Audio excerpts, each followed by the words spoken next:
Mga kaalom, dito kami ngayon, no, nag-overtime kami. Yan yung gawa namin na mga uning, yung 38 series po yan. Yan.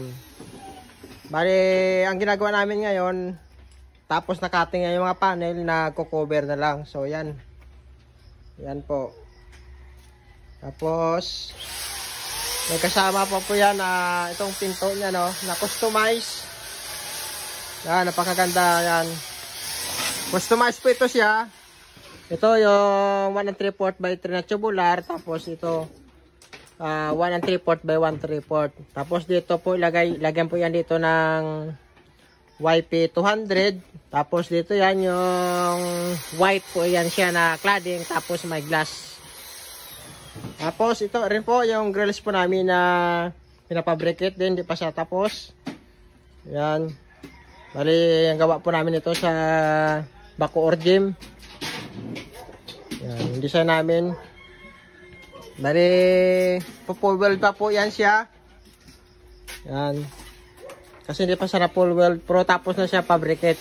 May kasama pa ito siyang gate, sliding gate siya. Tapos ito yung hamba niya, wala pang sliding na 2 piraso. Tapos ito yung fabrication din kasi namin ngayon. Ito yung hanging cabinet din siya. Yan, mabusisi kasi bali housing pa lang yan yung nagawa namin. Tapos ito yung ilalagay namin sa ilalim ng lababo siya. Yan pinakahamba niya. Gagawin ko pa yung pinakapintuan. Tapos ito po yung gawa po namin sa Las Piñas. 3 sliding dun po ito siya. Yan, order rin po namin, kakabitin yan. Tapos yan, samantalang bago namin installer si Ivan yan. Tapos ito yung uning namin, 38 series. Yan, fabrication day. Alignment na yan. Naglalagay siya ng 4 bar. Tapos dito, fix po yung 2. Diyan yung uning. Yan. Tapos yan pa po yung sa pintuan po namin yan. Kakabit yan. Tapos yung isang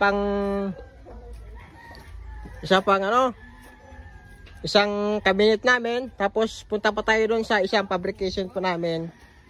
Yung ini-stackan po namin. Yan. Punta tayo dito sa stackan ko. Kasi yung mga tapos na, nilalagay namin sa likod kasi magasgasan siya. So, yan po. Yan, ito po sa Parañaque din namin nagawa yan. Yung 2 palapag po ito. Tapos ito po yung mga sliding screen siya. Yan. Tapos na po lahat yan siya. Bali, kakabit na lang po namin yan. By schedule yan kasi ngayong Biyernes saka Sabado fabrication day po kami. Tapos yung ito pang isa. Yung kakabit rin namin sa Progressive 7. Yan, ito.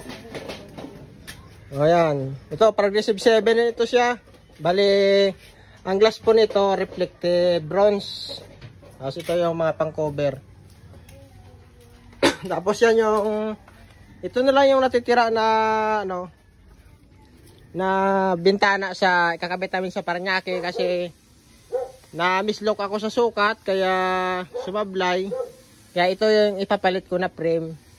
By schedule na lang po namin yan. Tapos na yan, tapos kakabit namin. Tapos ito na lang yung natitira. Bali, 2 items na lang yung natitira sa Parañaque. Yung hamba niya, ng CR, tsaka yung frame. So, yun lang yung update namin ng fabrication day po namin.